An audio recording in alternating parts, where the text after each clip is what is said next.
pastorado feminino é um assunto polêmico. Eu vou mostrar para você que não tem polêmica alguma. Antes de começar, eu vou deixar bem claro.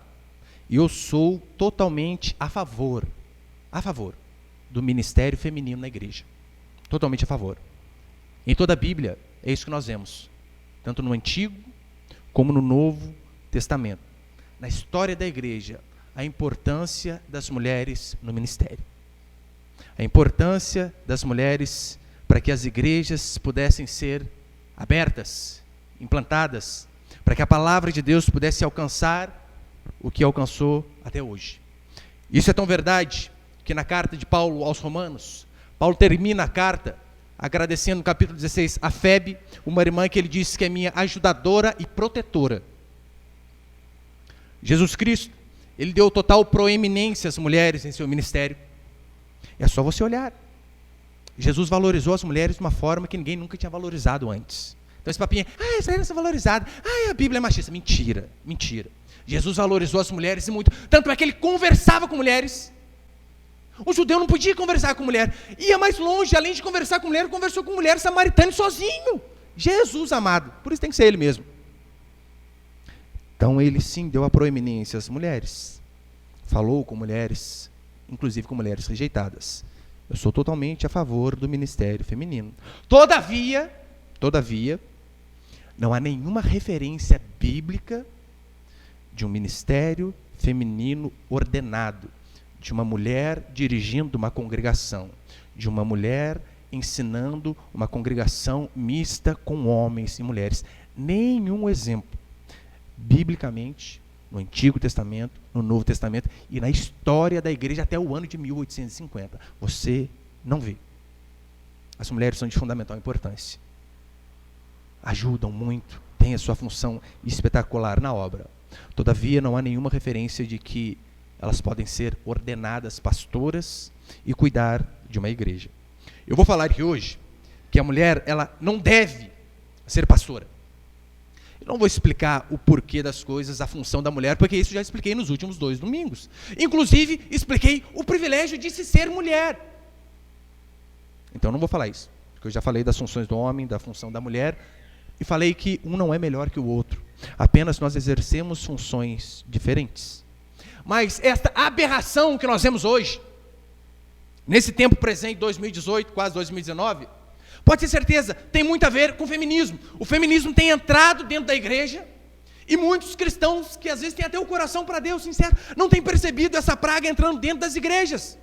A Bíblia é clara, meu Deus do céu, é proibido que a mulher ensine e exerça autoridade de homem. Sempre foi ponto pacífico até 1850. Não havia dúvida. Portanto, o que eu vou falar aqui é de suma importância. Porque eu não vou falar apenas contra o pastorado feminino. Eu vou falar algo referente à nossa fé.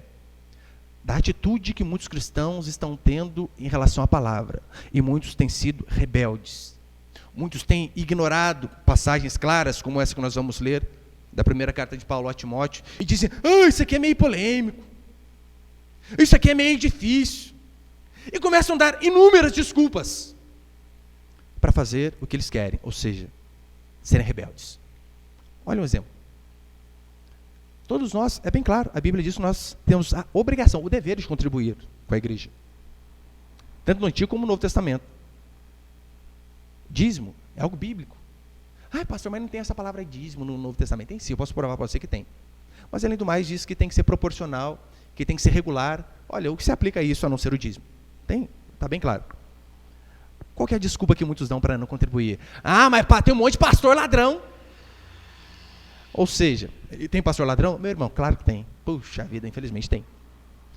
Mas eles pegam esse erro para cometer outro erro. Ou seja, não vou contribuir, não vou pôr a mão no bolso, não vou ajudar com nada. Mas não é porque eles estão errando que também você tem o direito de errar. Óbvio que não. Portanto, mais do que falar sobre um assunto, eu vou falar sobre uma atitude em relação à palavra de Deus. O feminismo na igreja é uma praga. E o feminismo tem entrado na igreja por conta do liberalismo teológico. Pastor, o que é o liberalismo teológico? São pessoas que, na verdade, negam a palavra de Deus, não de forma escrachada. Mas como? O que o liberalismo teológico diz? Eles acreditam que a Bíblia, de fato, ela contém a palavra de Deus. Ela não é a palavra de Deus. Tem diferença? Se você diz que isso aqui é a palavra de Deus, você precisa tomar ela como um todo, de Gênesis e Apocalipse. O que o liberalismo teológico diz que está na cabeça de muitos pastores? A Bíblia contém a palavra de Deus. Ou seja, se ela contém a palavra de Deus, tem algumas partes que não são, que não é a palavra de Deus. Então você precisa decidir o que é e o que não é. E é claro, aquilo que te agride, moralmente, financeiramente, você não, isso aqui não é a palavra de Deus, não. É fácil fazer assim. Você monta o Deus que você quer.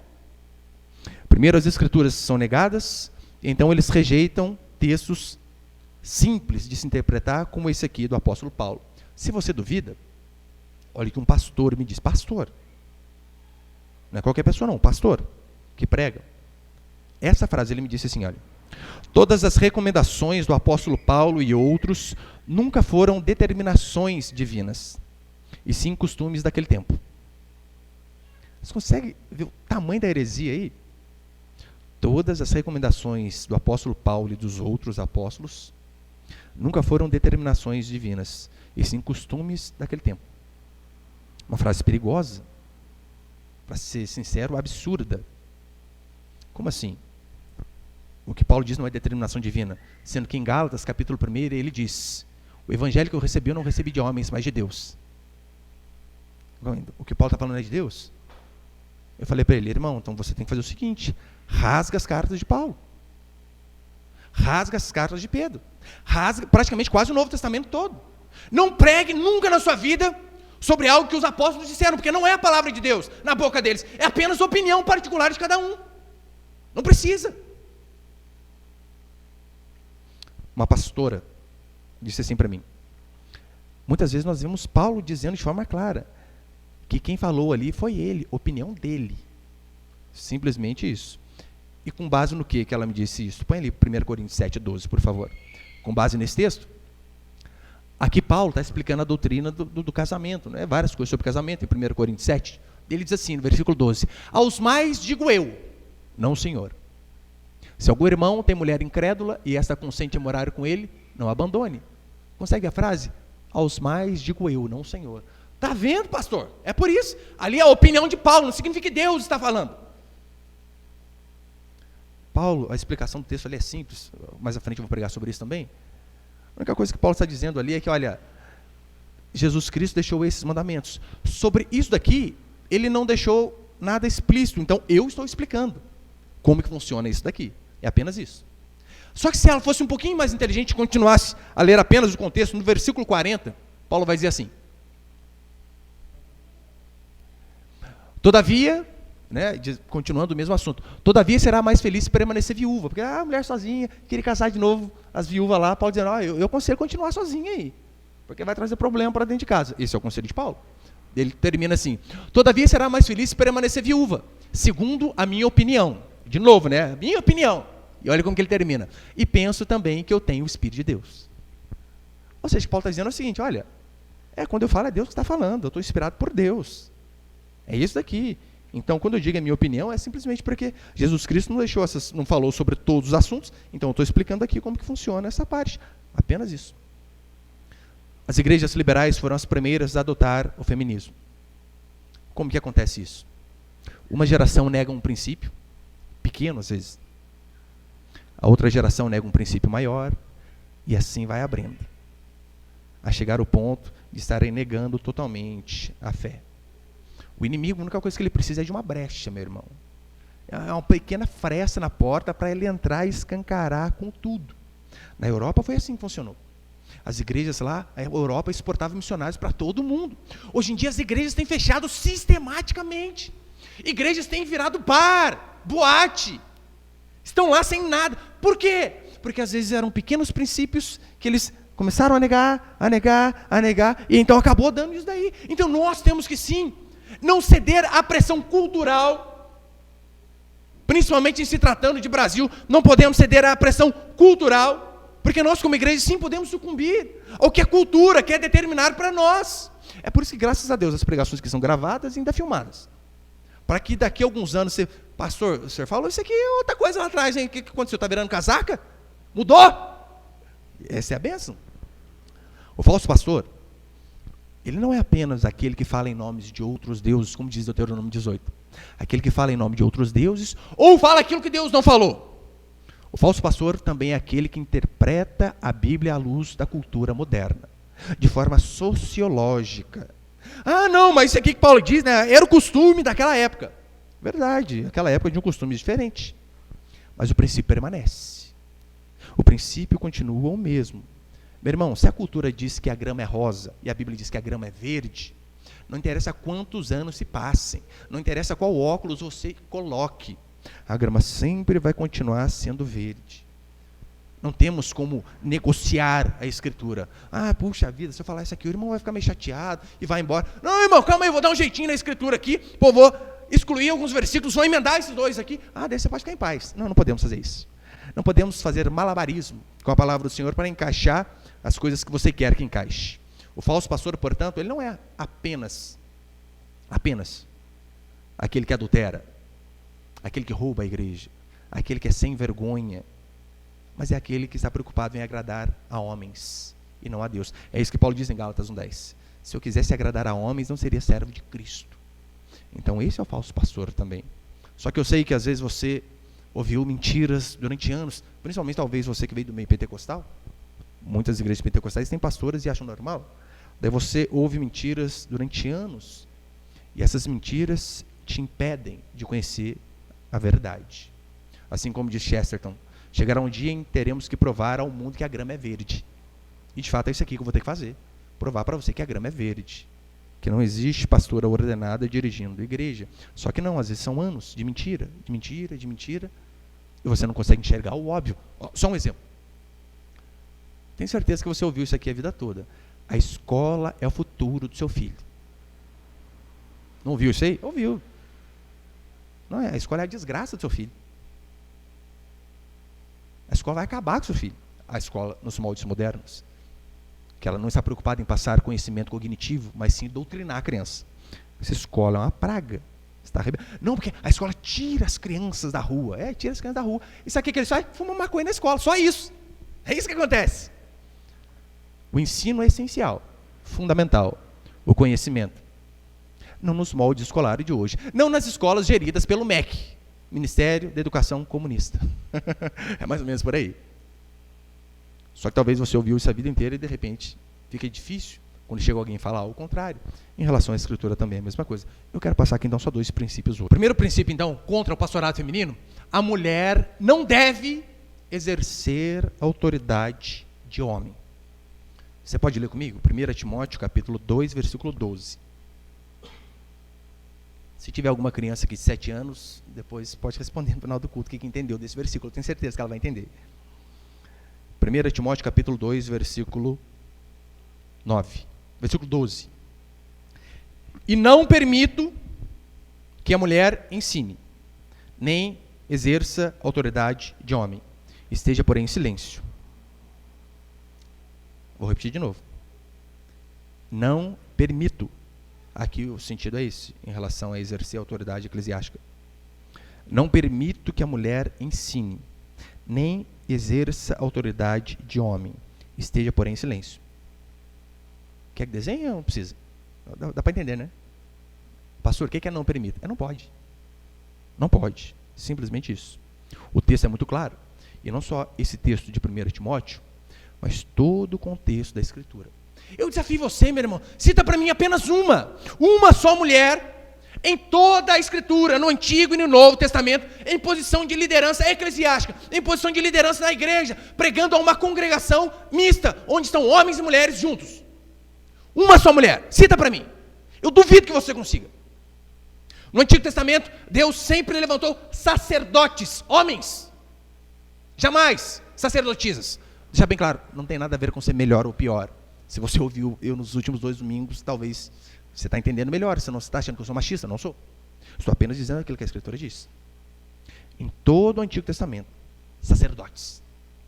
Jesus Cristo, quando ele precisou escolher 12 pessoas, 12 apóstolos, o que ele fez? Orou a noite toda e escolheu 12 homens.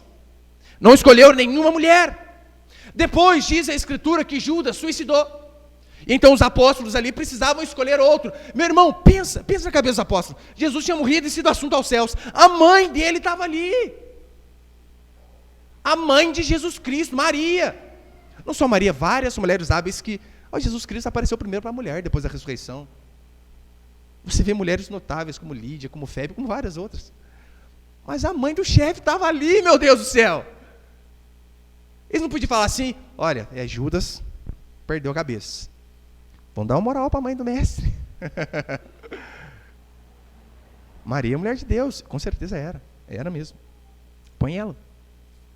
Eles escolheram 2 homens, oraram, e dentre esses 2, escolheram Matias. Nenhuma mulher. Pastor, mas a cultura daquela época era assim. Mulheres não podiam ser sacerdotisas. Podia, claro que podia. Haviam sacerdotisas de Baal, de Afrodite. Moças, jovens, adolescentes cultuavam Afrodite sendo sacerdotisa. Tá certo, né? Que era fazendo sexo no culto. Mas tinha sacerdotisa. Mesmo assim, os apóstolos escolhem um homem. Se você ler 1 Timóteo capítulo 3, vai falar sobre as características do presbítero, que é a mesma função de pastor, a mesma função de bispo, tem basicamente a mesma função, bispo, presbítero e pastor. Sabe o que Paulo vai dizer? Marido de uma só mulher. Você nunca vai ouvir ele dizer assim, mulher de um só marido. Marido de uma só mulher, que governe bem a própria casa. Por quê? Porque o governo da casa foi destinado aos homens. Os homens têm que ser cabeça. Só que eu sei que eu dizendo essas coisas, sempre me sinto, pastor, mas no Antigo Testamento nós vemos Débora. Profetisa e juíza. Liderava a congregação, não estou dizendo a igreja, a congregação de Israel, o povo. Liderava o exército, as pessoas que estavam ali, o povo de Deus. Ela era sacerdotisa, ela era profetisa, pode profetizar a mulher, eu vou explicar mais à frente. E ela era juíza, autoridade civil, não era autoridade eclesiástica. Assim como, se for assim, a mulher não pode ser chefe de lugar nenhum, alguma fábrica, alguma coisa, não tem problema. O que a Bíblia proíbe em relação à igreja. Mas você vê o tempo todo. E o interessante é que a Bíblia dá apenas essa exceção, Débora. Sabe o que muitos crentes fazem? Pegam a exceção e querem fazer da exceção a regra. Não, tinha lá Débora, comandava o povão. E eles se esquecem de um princípio básico. O rei chama Débora para ir à guerra. Olha, vamos guerrear com a gente. E ela diz assim para o rei, eu mulher vou guerrear. Mas isso aí vai ser vergonha para você. Olha, mulher fazendo trabalho de homem é vergonha. Vergonha. Na única exceção que a Bíblia diz, ainda relata que mulher fazendo o trabalho do homem é vergonha. Eu sei que os argumentos contrários são o seguinte, Paulo era muito machista. Meu irmão, ele cita várias mulheres, agradecendo a elas. Ele agradece a Áquila, a Priscila e Áquila, põe a esposa na frente do marido, que absurdo. Porque normalmente é assim, né? Eu agradeço ao Celso, a Mariana, o Alexandre, a Fernanda, o Edivaldo, a Camila. Não, ele até inverte. Não, é Priscila e Áquila. Rapaz, a mulher do cara é mais firme que ele. Paulo não tinha problema com isso. Paulo não era machista. Paulo não era misógino, tinha aversão à mulher, e de forma alguma, você não faria essas coisas. Então essa mentirinha que, mas Paulo era machista, misógino, judeu, estava vendo o mundo com a ótica daquela época. Mentira. Ou, sabe qual é a outra desculpa? Eles ignoram essas passagens que dizem polêmicas para fazer aquilo que eles acham correto. Daí qual que é o argumento? Já que é uma passagem difícil, nós não vamos ter uma posição clara. Mas, se alguém tiver uma posição clara, a gente ataca ele. É assim que eles fazem. Não, a gente não vai ter uma posição clara porque é polêmico. Mas aquele que defendeu um lado, a gente vai atacar. Um amigo meu me confrontou da seguinte forma, sobre esse assunto. Ele disse, olha, eu nunca estudei sobre esse assunto aí, mas um parente meu disse que pode ter pastor, não tem problema não. Eu acho que pode mesmo. Falei, tá, você nunca estudou sobre o assunto. Daí um parente falou. Ele falou, você já tomou uma posição. Eu estou errado, ele está certo. Consegue ver como são? As pessoas são loucas. A vontade, o que você fuma? A Santa Ceia é o quê lá? Um velho barreiro, em vez de ser com suco de uva? As pessoas não entendem. Eu sei que há assuntos difíceis, como escatologia. Puxa, é assunto complicado. Mas em relação ao pastorado feminino, a Bíblia é clara, claríssima. o bispo, o presbítero, seja marido de uma só mulher. Não permito que a mulher ensine. Portanto, nós não podemos ficar neutros diante de coisas claras. Precisamos tomar uma decisão. Precisamos tomar uma posição. O Wayne Grudem diz assim, olha, se Deus falou especificamente, precisamos ter cuidado para que a alegação "não sabemos" não se torne apenas uma desculpa para desobedecermos aos mandamentos. As coisas que são claras, nós não podemos dar a desculpa. Não, isso aí eu não sei muito. Então eu posso fazer o que eu quiser. Como eu não tenho uma posição definida. Olha para os católicos. Você, eu tenho certeza, você não tem dificuldade para ler Êxodo capítulo 20, que fala a respeito de imagens. Não farás para ti imagem de escultura, de nada que há no céu, na terra, nem debaixo da terra. O que é não farás? Não precisa desenhar, né? É não fazer. Não faça, meu Deus do céu! Algo claro. Daí, você mostra para um católico, ele não entende. Mas está claro, nossa, mais fácil que isso, não tem como. Quando você vai falar sobre a perpétua virgindade de Maria, eles ficam loucos da vida. Só que lê a Escritura. Maria não conheceu no sentido ali dos finalmente das coisas do rally rola, né? Não conheceu José até ter Jesus Cristo. Depois ela teve um monte de filhos. Jesus teve irmãos e tem um nome, relação nominal. Olha, eu não sei seus irmãos, cita 4 nomes, e não são essas suas irmãs vão colocar no mínimo 2. Plural, no mínimo 6. Eles não conseguem ver que era bênção ter bastante filho. Era o sinal de que Deus estava com a mulher. Qual era uma das maldições que Deus dava para a mulher quando ela estava em pecado? Cerrava o ventre, não vai ter filho. Ou seja, Maria com um monte de filho era mais um sinal de que ela sim era abençoada por Deus. Só que você diz, não, Jesus teve irmãos, está escrito. Ele diz, não, ali irmão não é irmão, ali irmão é primo. Eu já ouvi esse argumento. Mas como assim? Tem diferença, meu Deus, irmão e primo. Uma coisa é irmão, outra coisa é primo. Mas ele diz, não, ali irmão não é irmão. Ou seja, é desobediência deles. Em relação ao pastorado feminino, é isso que muitos crentes fazem também. O texto é claro, mas mesmo assim, eles desobedecem. Até 1850, você não vê uma pastora, uma só para contar a história, em 1850 anos depois de Jesus Cristo. Depois dos anos de 1850 a 1950, 98% das igrejas se mantinham assim. Por que, pastor, 98%? É porque o feminismo já estava entrando em 2% ali. Então já não era algo mais unânime. O Wayne Grudem também diz assim, antes do advento das publicações feministas evangélicas, nos anos de 1970, as passagens polêmicas de hoje sobre as mulheres no ministério não eram consideradas obscuras. Ou seja, antes das garrinhas do feminino começar a entrar na igreja, ninguém tinha dúvida em relação a esse texto aqui. 2 mais 2 é 4. Agora as feministas começaram a entrar com as garrinhas, com os tentáculos delas. Depois falaram, será que 2 a 2 é 4? Não pode ser 4,5? Pode ser 6? Depende, eles têm a verdade, nós temos a nossa. Já ouviu essa frase? Não há verdade absoluta. A verdade é relativa. Você tem a sua e eu tenho a minha. Claro que não. Se eu falo que essa parede é branca, você fala que é azul, ou eu ou você estamos errados. Estamos errados, um ou outro. Não tem como os dois estar certos. É a minha verdade, a sua verdade. Não tem como. E o advento feminista foi justamente em 1970, né? Quando, deu aquele boom. Se você duvida, antes de Charles Darwin, não havia dúvidas em relação à explicação de Gênesis. Gênesis é literal. Gênesis, como que Deus fez o mundo. Com a sua palavra. Do nada fez o mundo. Não tinha dúvida antes de Darwin. Mas daí ele vem com a teoria da evolução. Percebe? Teoria da evolução. Anos se passaram, continua sendo teoria. Na verdade, tem caído a cada dia, que as pessoas não querem mostrar.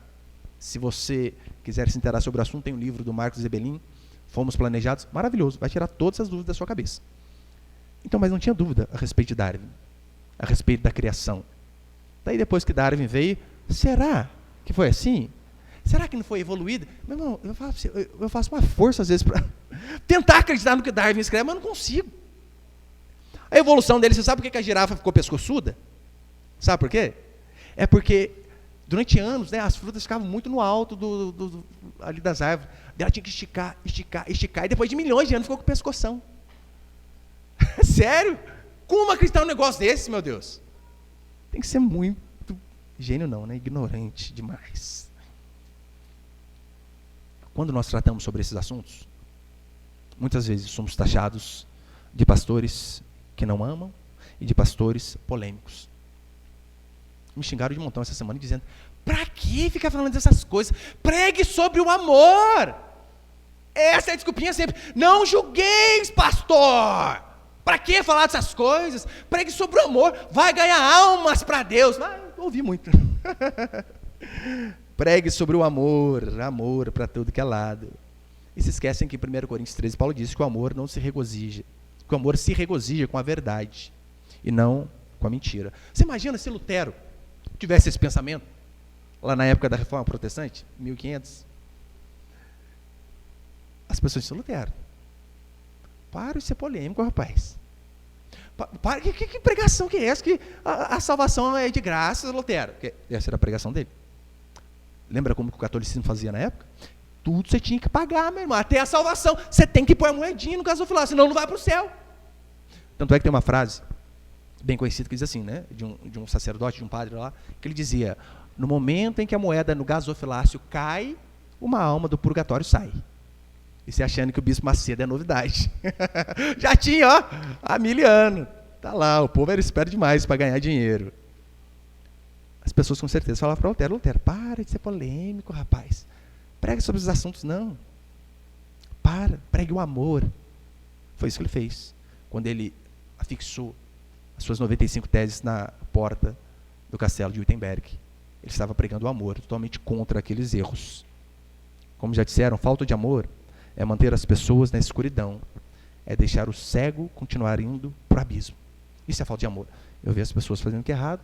Não, cada um se liga, né? Cada um se lasca com a sua própria vida, não tem problema nenhum. A verdade é que muitos pastores, hoje em dia, são covardes. O feminismo tem tomado conta até deles.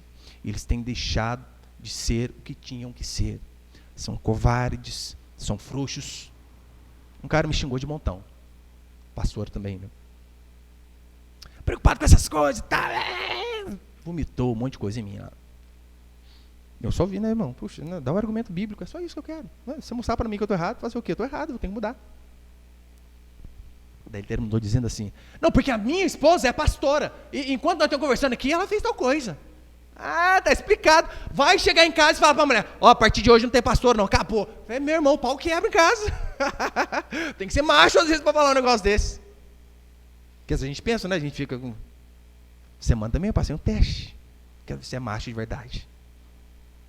Minha esposa correndo atrás de tudo, aniversário do meu filho. Aluguel, dígito, aquilo outro lá, eu peguei e fiz as contas. Amor, não vai ter aniversário. Meu irmão, pensa num olho que me fulminou só com o olhar. Falei, não dá, a gente não tem condição de fazer agora. Quem sabe 2 anos a gente faz. Às vezes precisa ser cabra macho, meu irmão.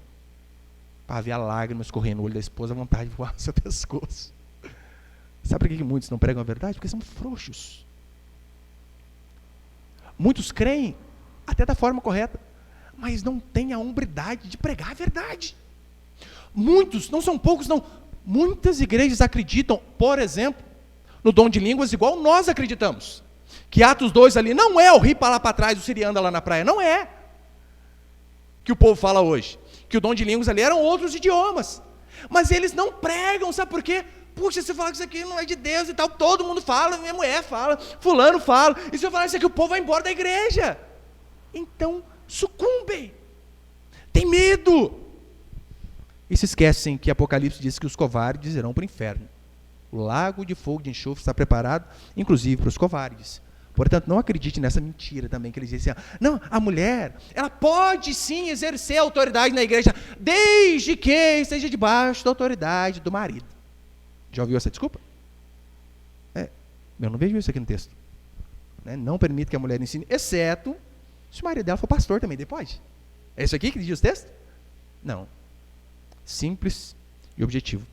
Além do mais, Gálatas 1:9, Paulo vai dizer assim: aquele que vos anuncia outro evangelho, diferente do qual vos tem anunciado, que seja anátema. Anátema é amaldiçoado. Calma aí, eu digo uma coisa, mas estão torcendo isso daí, que seja maldito. Inclusive, ele diz assim: ainda que nós mesmos, incluindo ele, ou um anjo do céu, vos anuncie outro evangelho, diferente do qual vos tem anunciado, que seja anátema. Ou seja, olha, eu estou dizendo isso daqui. Mas se lá na frente eu mudar de opinião, virar casaco, falar, não, pô, minha mulher tem que ser pastora. Eu sou apóstolo, ela no mínimo tem que ser bispa. Se eu mesmo disser que eu seja maldito, se o anjo disser que o anjo seja maldito. Portanto, há casos que sim, a mulher ajuda e muito, mas ser pastora nós não vemos nenhum caso na Escritura. E não adianta essa desculpinha, a mulher de pastor é pastora. Tá. A mulher do médico é médica? O cara faz a faculdade de medicina e se forma, ele está passando mal, você vai na consulta com quem? Vou com a mulher dele, né? Pô, ele mexe com bisturi, ela mexe com a faquinha de serra na cozinha, ela acha que é a mesma coisa. É isso, você faz?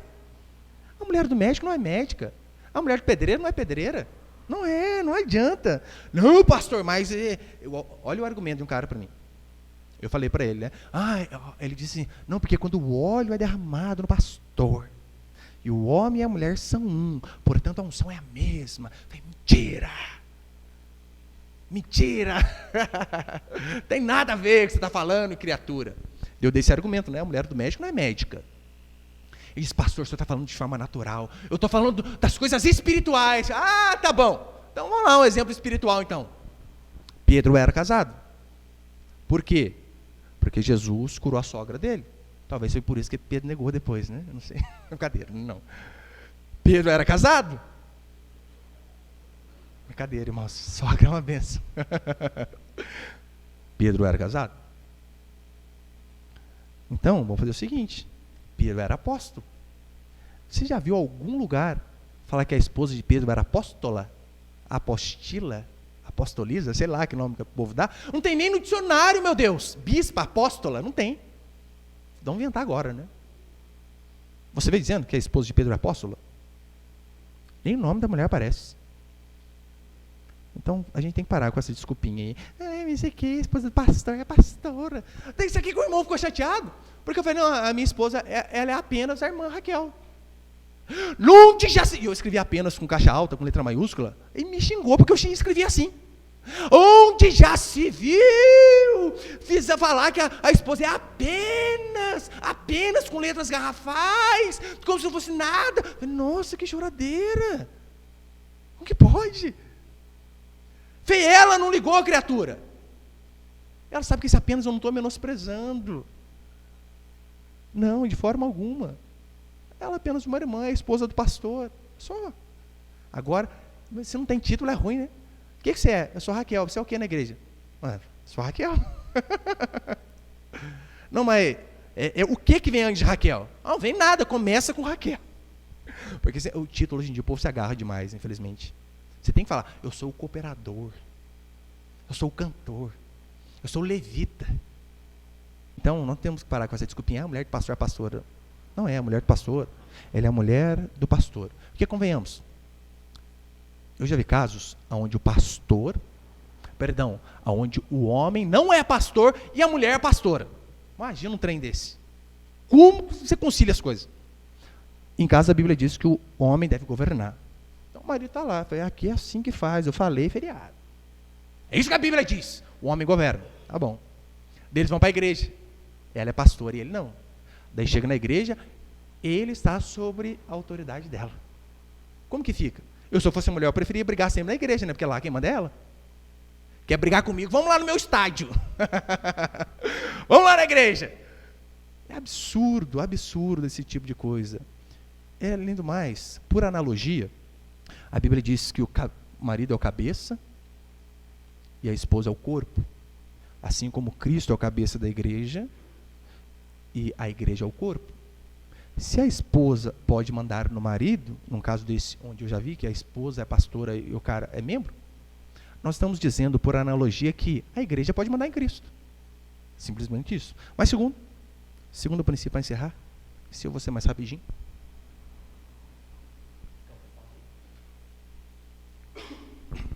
Segundo, a mulher pode profetizar. Ensinar, não. Nossa, eu tinha que tomar vírgula ali, me perdoe. A mulher pode profetizar. Ensinar, não. Põe ali 1 Coríntios capítulo 1, por favor. Porque há uma diferença, profecia e ensino, eu vou explicar. 1 Coríntios 1,5. Toda mulher, porém, que ora ou profetiza com a cabeça sem véu, desonra a sua própria cabeça, porque é como se estivesse rapada. Eu vou explicar depois a situação do véu aqui, tá? Olha, toda mulher que ora ou profetiza. Então, pode orar e pode profetizar. Põe os dois próximos aí. Em Romanos 12:6, Paulo diz assim: tendo, porém, diferentes dons, ou seja, há diferentes dons, não é todos o mesmo.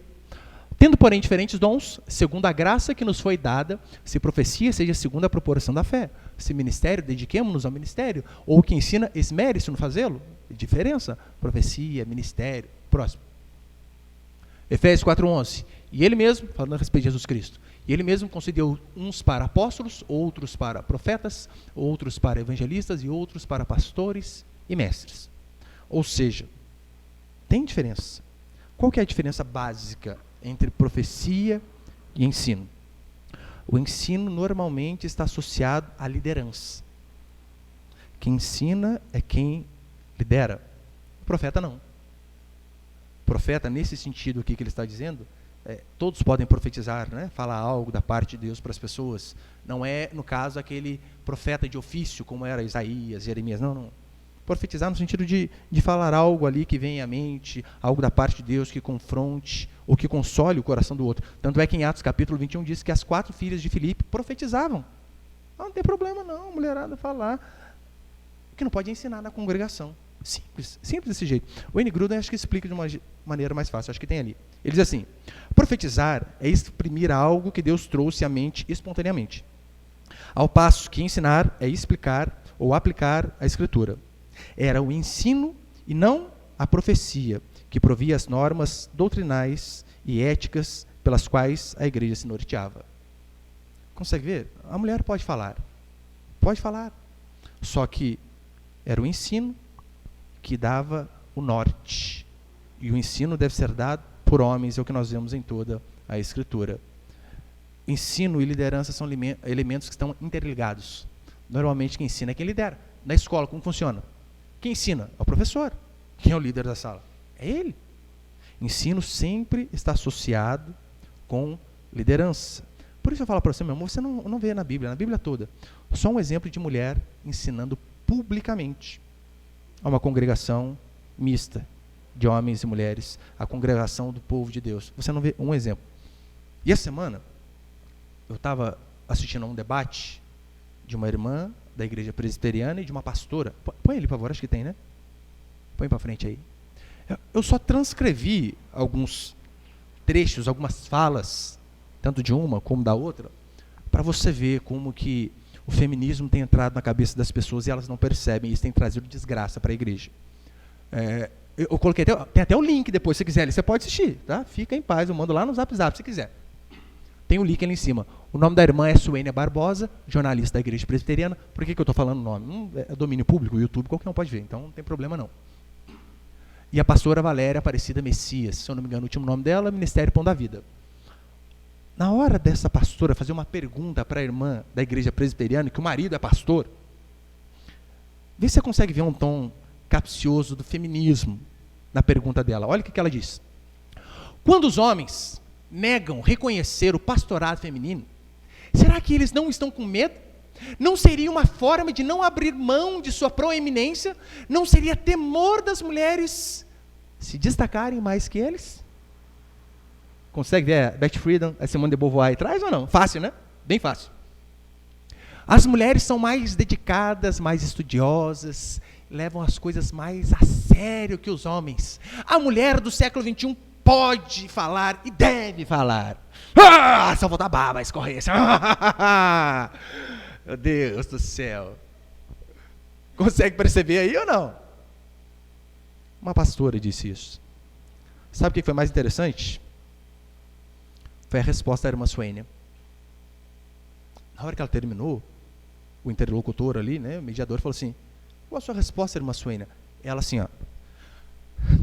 Nossa, puxa, eu fico chocada de saber que alguém pensa desse jeito. Só isso. Ela, como assim? Como pode uma mulher de Deus ter esse pensamento? Olha o espanto de uma mulher de Deus de verdade. Que é isso? Que guerra entre os sexos é essa? Não é isso que Cristo quis, é isso que ela não disse isso, sou eu que estou dizendo, mas em outras palavras foi isso que ela estava dizendo com espanto. Olha o Karl Marx fazendo divisão entre burguesia e proletariado, entre homem e mulher. Consegue ver o marxismo cultural na mente dessa pastora? Consegue ver o feminismo encralacado ali na mente dela? Enraizado na sua cabeça? Era isso que ela estava dizendo. Depois, para deixar a coisa um pouquinho mais fedida ainda, a pastora disse assim novamente: quem recebeu o dom de ficar em casa, para cuidar da casa e cozinha, que fique. Você está dizendo que não é um fardo. Isso que ela está dizendo, em outras palavras. Não é isso que eu expliquei há 2 domingos atrás sobre o privilégio de ser mulher. Quem recebeu o dom de ficar em casa, para cuidar da casa e cozinha, que fique. Quem recebeu o dom de pregar, liderar, pregue e lidere. Tem mulheres que pastoreiam muito melhor do que os homens. Eu não tenho dúvida. Tem mulheres que são muito mais dedicadas que os homens, muito mais inteligentes, muito mais capazes. Eu tenho certeza, para ser redundante, certeza absoluta. Mas a questão aqui não é quem faz melhor ou pior. A questão é, quem está obedecendo a Deus? Quem está fazendo aquilo que Deus manda? Mas consegue perceber? Olha, quem recebeu o dom de ficar em casa, fique. Né? É um dom ficar em casa. Não é. A Bíblia diz, se é mulher, você casou, você tem a obrigação de cuidar dos filhos da casa. É isso que a Bíblia diz. Agora, quem tem o dom de pregar e liderar, que pregue e lidere. Exatamente. Pregar a mulher pode. Não para a congregação, individualmente, para as irmãs, claro. Liderar a mulher não foi chamada para liderar, nem na sua casa. Muito menos na igreja. A irmã Suênia responde da seguinte forma, né? Volta ali, por favor. Olha a resposta de uma irmã que, apesar que no debate eu estava até explicando para o irmão, a pastora falou muito melhor, com convicção. Você vê a Suênia até meio perdida. Mas se você analisar as falas, você vê quem está falando biblicamente e quem não está falando biblicamente. Ela responde da seguinte forma: se eu percebo que biblicamente é errado, eu preciso me humilhar e fazer o que é correto. Vida cristã é humilhação. Precisamos quebrar o que idolatramos em nosso coração. Para mim, também não foi fácil, mas é bíblico. Puxa, eu quase chorei, sinceramente, não estou falando como força de expressão, não, eu quase chorei na hora que eu vi a mulher falando desse jeito. Deus, olha o coração da irmã. Isso é o que se espera, não só de mulheres de Deus, mas de homens de Deus também. Olha, se eu percebo que biblicamente algo é errado, o que eu tenho que fazer? Eu tenho que me humilhar, eu tenho que me arrepender, eu tenho que mudar, não tem outra alternativa. Você percebe que você está tratando a sua esposa errado, o que você tem que fazer? Você não tem que colocar a culpa nela, você tem que falar assim, me perdoa, eu vou mudar. Se nós estamos fazendo algo errado diante de Deus, a única alternativa que eu e você temos é arrependimento. É falar, Senhor, me perdoa. E não ficar colocando culpa nos outros. Ah, não, mas o outro também erra. O outro também falha, porque o outro também faz. Não tem problema, errar é mentira. O que você temos que fazer diante do erro é falar, Senhor, me perdoa, é pedir perdão para as pessoas que erramos e se esforçar com todo empenho para não errar mais. É a única alternativa, diz a Escritura.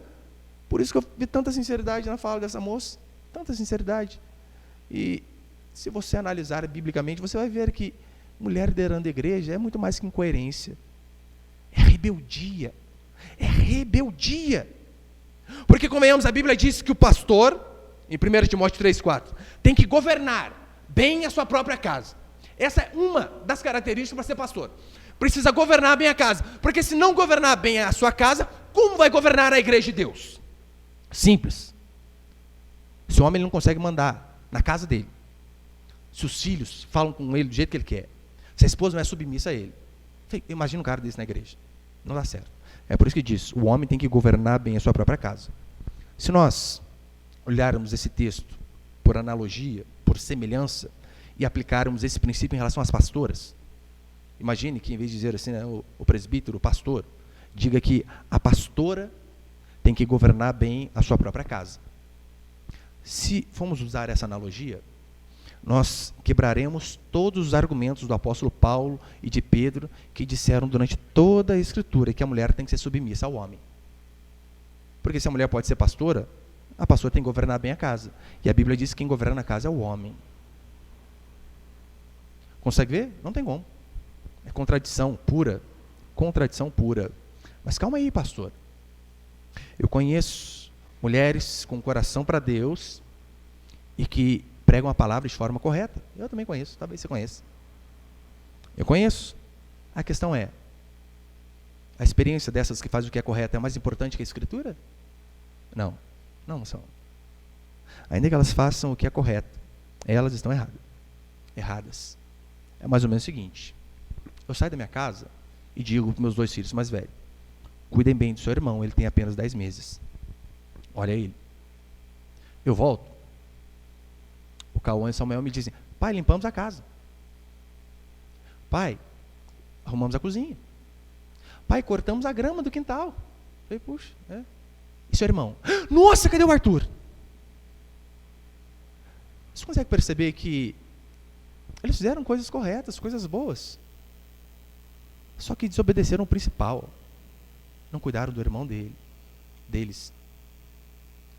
É por isso que a Bíblia diz que o mais importante é obedecer do que sacrificar. Portanto, não vem com essa desculpinha: ah, não, eu conheço a pastora é ungida. É mesmo. Sansão era ungido. Desobedecia os pais e saía com prostituta. Mas era ungido. O fato dele ser ungido não diminui o fato dele estar errado. Mesmo sendo ungido, estava fazendo algo que era errado. Outro exemplo é Balaão. Balaão era falso profeta. Falso. Diz a Bíblia que Deus usou o falso. E pior, ainda abençoou o povo através do falso profeta. Mas a pergunta é: ele deixa de ser falso pelo fato do povo de Deus ter sido abençoado? Claro que não, ele continua no erro, continua sendo falso. Portanto, Deus não abençoou o povo por causa de Balaão, mas abençoou o povo apesar de Balaão. Porque o irmão disse assim para mim: pastor, e as almas que essas irmãs ganharam para Deus? Vai tudo para o inferno? Eu falei: claro que não, óbvio que não. Elas perdem a salvação? Claro que não. Mas elas estão sendo rebeldes quanto a esse princípio. E vai ter consequência para a vida delas. Elas precisam se arrepender. Mas o que a gente vai fazer? Vai desordenar as pastoras? Sim, é assim que se faz. Fez errado? Arruma. Roubou? Recompõe. Não foi assim que Zaqueu fez? Olha, eu roubei, eu vou devolver o dinheiro. É assim que faz. Eu fui consagrado pastor, não podia. Desconsagra. Eu não sou mais a partir de hoje. Acabou, é assim que funcionam as coisas. Está errado, conserta. Daí, para encerrar, muitos dizem o seguinte: mas vocês também não cumprem o mandamento do véu. Por que você está falando da pastora? Eu ouço demais esse papinho aí. Porque em 1 Coríntios, que nós lemos ali, tinha a mulher profetizar, tinha que estar com véu. Primeiro que nós obedecemos o mandamento do véu, e eu vou explicar para você. Mas você consegue perceber que, ao argumentar contra o erro do pastorado feminino, qual que é a resposta dele? Não é assim: olha, seu argumento está errado, pastor. Não é. E citam a base bíblica. Não é isso que fazem. Ao argumentar contra o pastorado feminino, eles dizem assim: vocês também não fazem tal coisa? Como se o meu erro fosse um álibi para ele errar. Vocês também não usam véu? Então, o que está falando? Pastorado feminino. Esse é o argumento deles. Já que nós fazemos uma coisa errada, o que tem? Uma ou duas, está tudo errado. O texto, em relação ao véu, deixa bem claro, deixa bem claro que o véu era um símbolo de submissão. Quando a mulher colocava o véu, naquele contexto era um símbolo de submissão. Tanto é que Hernandes Lopes, explicando esse texto, ele disse: olha, o véu era decência. Só prostitutas e sacerdotisas não usavam véu. Era um sinal simples de submissão, da mulher ser submissa. Os elementos culturais, eles podem passar, como eu disse. O princípio não. Olha um exemplo de como nós usamos o véu. De que forma? Primeiro que, culturalmente, o véu para a gente não tem importância nenhuma. Não tem nenhuma. Mas vou dar um exemplo de algo que culturalmente simboliza importância para nós. Eu sou casado, por conta disso eu uso aliança. Não tem na Bíblia quem tem que usar um anel. Mas, quando você vê um homem com um anel no dedo esquerdo, no anular esquerdo, o que você sabe? Casado. Daí você imagina, eu vou sair com o Laerte. Ô Laerte, vamos ser na onde tomar açaí? Daí a gente chega lá, puxa, nossa, aleluia, lugarzinho bom, hein?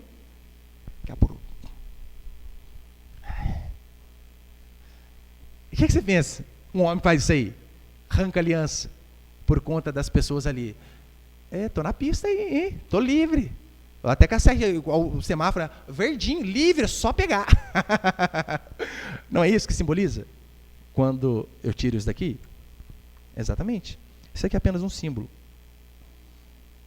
E tem muitos que cara de pau. Olha que sério, né? Essa aqui não é a minha aliança que eu casei. A aliança que eu casei de ouro eu perdi, jogando bola. Que coisa. Comprei essa aqui no chinesinho, R$5. Por quê? É sério, R$5. Por quê? Eu não estava usando, porque eu fui ver o preço e falei, Deus, a aliança é muito cara. Eu tinha perdido, fiquei um tempo sem usar. Né? Daí, uma irmã me disse o seguinte, falei, pastor, eu falei meu marido, você tem que usar aliança, rapaz. Não já se viu, você é casado, você tem filho, tem que usar aliança. Sabe o que ele disse para mim, pastor? O pastor não usa? Deus do céu, acabou com minha vida.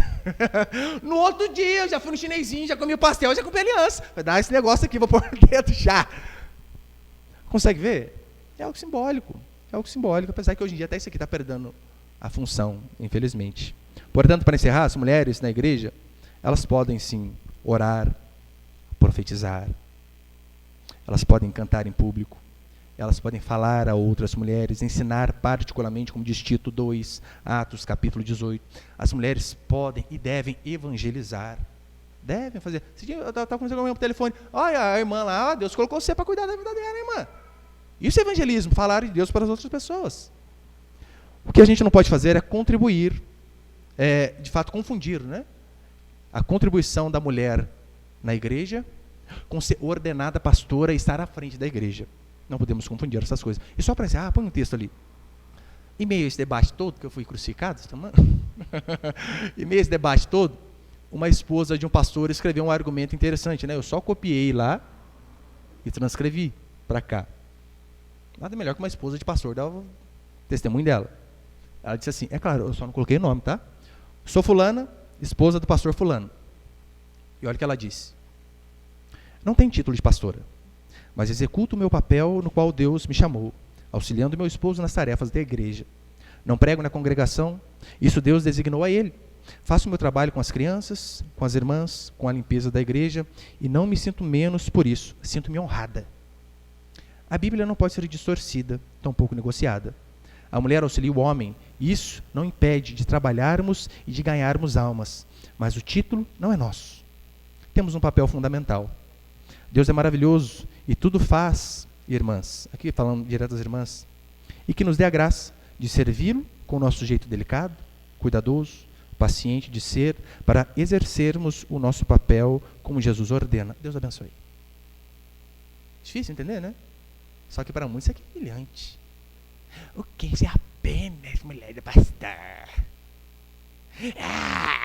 Não já se viu, não tem um título de missionária. Não tem um anelzão de que, mulher de Deus. Você não precisa disso para trabalhar, irmã. Você precisa cumprir o papel que Deus designou para você.